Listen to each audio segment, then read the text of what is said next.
Hi, this is Elton. Actually today ನಾನು share ಹೇಗೆ buy ಮಾಡಬೇಕು, ಶೇರಲ್ಲಿ ಏನು ನೋಡಬೇಕು ಅಂತ ನಾನು ನಿಮಗೆ ತಿಳಿಸ್ಕೊಡ್ತೀನಿ.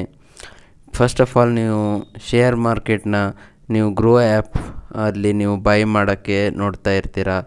ಫಸ್ಟ್ ಆಫ್ ಆಲ್ ಗ್ರೋವನ್ನು ಇನ್ಸ್ಟಾಲ್ ಮಾಡಿ, ತೊಂದರೆ ಇಲ್ಲ. ಆದರೆ ನೀವು ಅಲ್ಲಿ ಜಸ್ಟ್ ವಾಚ್ ಲಿಸ್ಟಲ್ಲಿ ಸಮ್ಮ ಶೇರ್ಸನ್ನು ಹಾಕಿ ನೋಡಿ.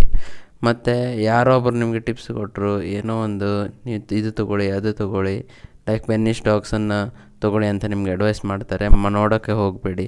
First of all share market ಬಗ್ಗೆ ನಾಲೆಜನ್ನು ಗೇನ್ ಮಾಡೋಕ್ಕೆ ಟ್ರೈ ಮಾಡಿ.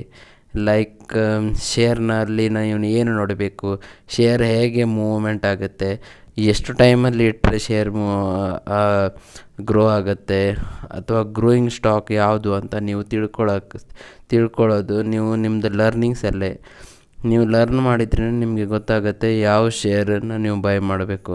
ಸಿಂಪ್ಲಿ ಇನ್ಸ್ಟಾಗ್ರಾಮಲ್ಲಿ ಯಾವುದೋ ಒಂದು ಯೂಟ್ಯೂಬಲ್ಲಿ ಟಿಪ್ಸ್ ತೊಗೊಂಡು ಇನ್ವೆಸ್ಟ್ ಮಾಡೋಕ್ಕೆ ಹೋಗಬೇಡಿ. ಅದರಿಂದ ಏನೂ ಆಗೋದಿಲ್ಲ.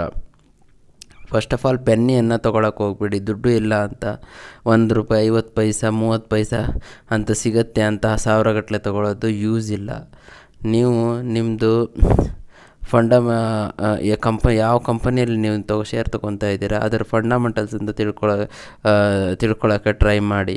ಅದು ಹೇಗಿದೆ, ಫಂಡಮೆಂಟಲ್ ಸ್ಟ್ರಾಂಗ್ ಇದೆಯಾ, ವೀಕ್ ಇದೆಯಾ, ಅಥವಾ ಅದ್ರ ಫ್ಯೂಚರ್ ಸ್ಕೋಪ್ ಯಾವ ಥರ ಇದೆ, ಯಾವ ಥರ ಆಗ್ಬೋದು ಅಂತ ನೀವು ತಿಳ್ಕೊಳ್ಳೋಕ್ಕೆ ನೋಡಿ.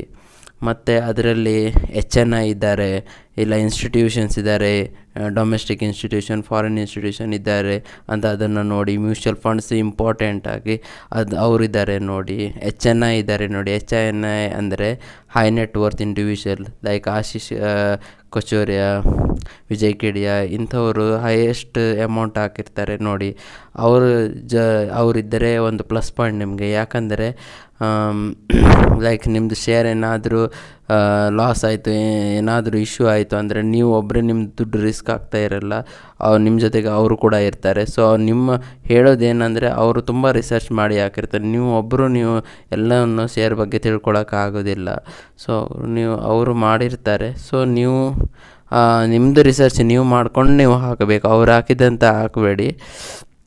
ಅವರು ಬೇಕಾದಷ್ಟು ಶೇರಲ್ಲಿ ಹಾಕಿರ್ತಾರೆ. ಅವರು ಎಲ್ಲ ಡೈವರ್ಸಿಫೈ ಮಾಡಿರ್ತಾರೆ. ಇನ್ನೊಂದು ಇಂಪಾರ್ಟೆಂಟ್ ಅಂದರೆ ಡೈವರ್ಸಿಫಿಕೇಷನ್ ತುಂಬ ಮಾಡೋಕ್ಕೆ ಹೋಗಬೇಡಿ. 10 ಸ್ಟಾಕ್, 20 ಸ್ಟಾಕ್, 50 ಸ್ಟಾಕ್ ತೊಗೊಂಡು ಏನು ಯೂಸ್ ಇಲ್ಲ. ಒಂದು 4-5 ಸ್ಟಾಕಲ್ಲಿ ಎಲ್ಲ ದುಡ್ಡು ಕಾನ್ಸಂಟ್ರೇಟೆಡ್ ಮಾಡಿ. ಕಾನ್ಸಂಟ್ರೇಟೆಡ್ ಪೋರ್ಟ್ಫೋಲಿಯೋ ತುಂಬ ಒಳ್ಳೆಯದು. ಡೈವರ್ಸಿಫಿಕೇಷನ್ ವೇಸ್ಟ್ ಅದು ಹೇಳ್ತಾರೆ. ಅದು ಜಸ್ಟ್ 5 ಶೇರ್ಸ್ ತೊಗೊಳ್ಳಿ. ಅದರಲ್ಲೇ ನೀವು ಎಷ್ಟು ಹಾಕಬೇಕೋ ಅಷ್ಟು ಹಾಕಿ. Thank you.